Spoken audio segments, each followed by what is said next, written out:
एक ॿी अहम ख़बर में वाक़िअ ॾींदारूं ठिकराटे वेझो बाहि लॻण सबबि 2 घर सड़ी रख थी विया आहिनि। हेकल पट में 2 घरनि खे बाहि लॻी वई, जंहिं सबबि अल्ह तल्ह सड़ी रख थी वियो। ॻोठाणनि जो चवणु आहे त बाहि लॻण सबबि घरनि में पियल समूरो सामान सड़ी वियो आहे। ठिकराटे वेझो बाहि लॻण सबबि 2 घर मुकमल तौर ते सड़ी विया आहिनि। हेकल पट में 2 घरनि खे ओचितो बाहि लॻी वई, जंहिं सबबि अल्ह तल्ह सड़ी रख थी वियो।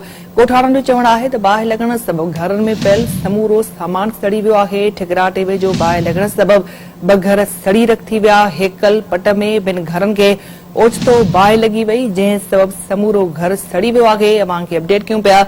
ॻोठाणनि जो चवणु आहे त बाहि लॻण सबबि घरनि में पियल समूरो सामान सड़ी रख थी वियो आहे। हू खुलियल आसमान हेठि वेठल आहिनि।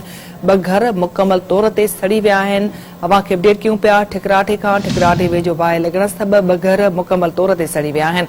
हेकल पट में 2 घरनि खे ओचितो बाहि लॻी वई, जंहिं सबबि अल्ह तल्ह सड़ी रख थी वियो। ॻोठाणनि जो चवणु आहे त बाहि लॻण सबबि घरनि में पियल समूरो सामान सड़ी वियो।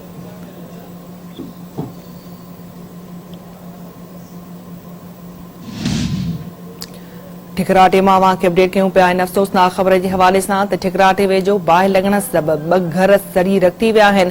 हेकल पट में 2 घरनि खे बाहि लॻी वई, जंहिं सबबि अल्ह तल्ह सड़ी रख थी वियो। ॻोठाणनि जो चवणु आहे त बाहि लॻण सबबि घरनि में पियल समूरो सामान सड़ी रख थी वियो आहे।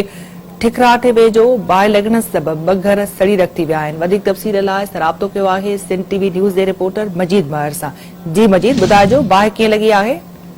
बिल्कुल ही ठिकराटो जे रेगिस्तानी इलाइक़े हेकल पट लग अल्लाह बचाए मंगणहार जे घर के सोलर प्लेट जे मञा सर्किट शॉर्ट थी, जंहिंमें वो कखावा घर के बाहि लगी थी, जंहिंमें घर जो अलतड़ सड़ी वियो आहे। उन में जेका बीठल मोटरसाइकिल हुई उहा सड़ी वई आहे ऐं जेके घर जा आहिनि उहे हिन वक़्तु खुले आसमान जे हेठि आहिनि। जी ठीकु आहे मजीद, अपडेट करण लाइ वॾी महिरबानी अवां जी।